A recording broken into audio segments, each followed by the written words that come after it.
मैना ने बहुत सारे जवाहर हीरे जवाहरात जो स्वयं को बहुत पसंद थे वो दिए। नट महाराज ने कहा नहीं नहीं, ले जाओ इसे।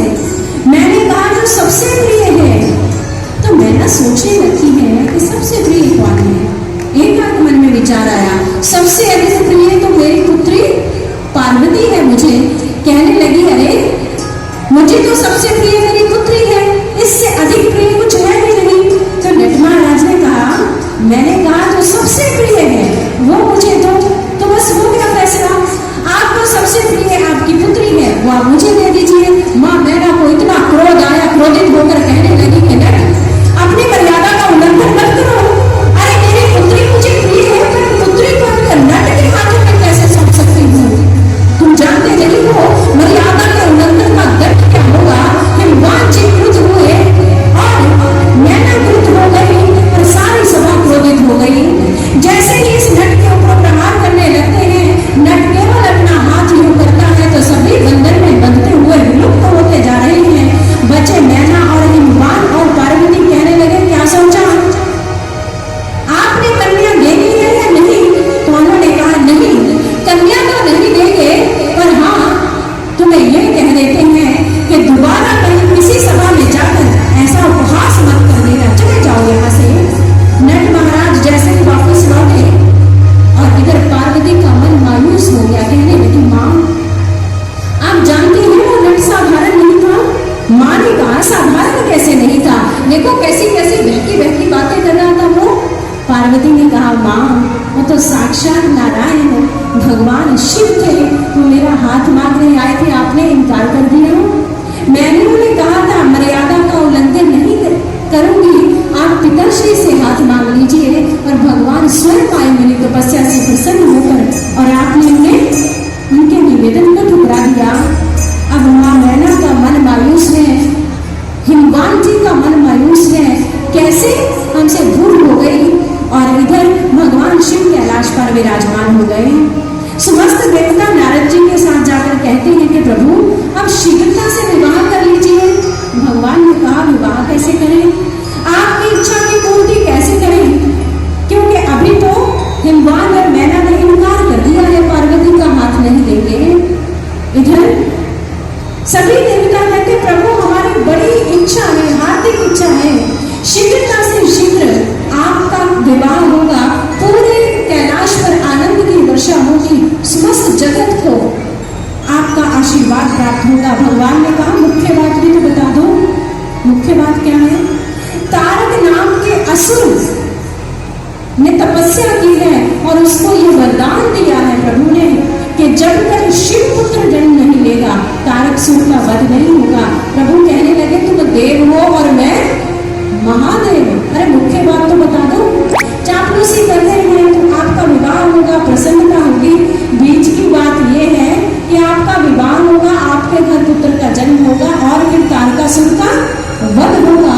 भगवान ने कहा हम सब जानते हैं पर अभी तक तो हमारा निमंत्रण ठुकरा दिया गया है। देवताओं ने लज्जा के मारे शीश झुकाया और सीधे हिमाचल नगरी की ओर जाते हैं हिमवान और मैना को समझाने के लिए। हिमवान जी को जब ये समझ पड़ती है बात कि भगवान आए थे और मैंने अपमान कर दिया, तो वो स्वयं भगवान को प्रणाम करते हुए नतमस्तक होते हुए क्षमा याचना करते हैं। पर विवाह होगा या नहीं होगा, विवाह होगा या नहीं होगा?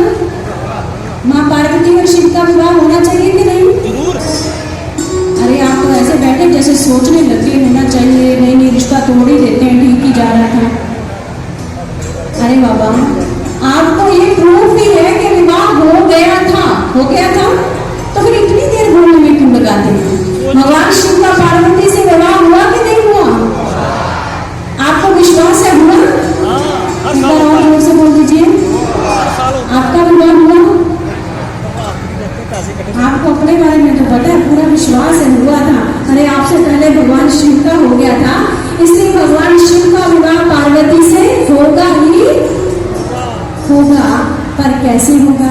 आज तो घड़ी की सुई आप देख रहे हैं 10 बजने वाले, फिर आज विवाह कैंसिल कर देते आज की डेट में, फिर कल की डेट फिक्स कर दे जी, हाथ करके बता दीजिए। कल आप सब आए तो भगवान की शादी में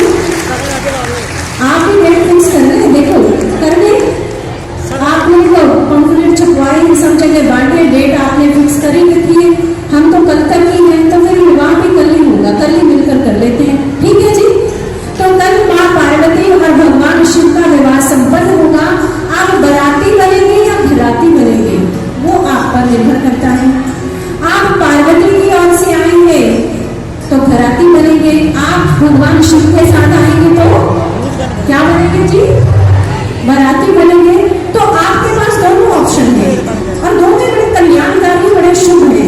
इसलिए कल के दिन भगवान शिव और पार्वती का विवाह होगा, लेकिन दोनों को ही जब आना होता है, आप लड़की वालों की ओर से जाओ या लड़के वालों की ओर से जाओ, पॉकेट तो गर्म करनी पड़ती है भाई, ऐसे तो नहीं जाते। आपकी शादी जब हुई होगी जिनकी, आपके घर कोई ऐसे ही उठकर आ गया था, नहीं तो नाराज ना हो जाते हैं आप उससे। इसलिए भगवान की शादी में आएंगे तो भगवान के लिए जो चाहे, जो आपकी श्रद्धा हो, ये एक विधि विधान है हमारे यहाँ।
विराजमान है लेटे हुए स्वरूप में। और प्रिय भक्तों, इस मंदिर का हम तहे दिल से दिव्य ज्योति जागृति संस्थान की ओर से धन्यवाद करते हैं, साधुवाद करते हैं और ऐसी अपेक्षा करते हैं कि आने वाले समय में भी ऐसे ही संस्थान को सहयोग प्राप्त होता रहे।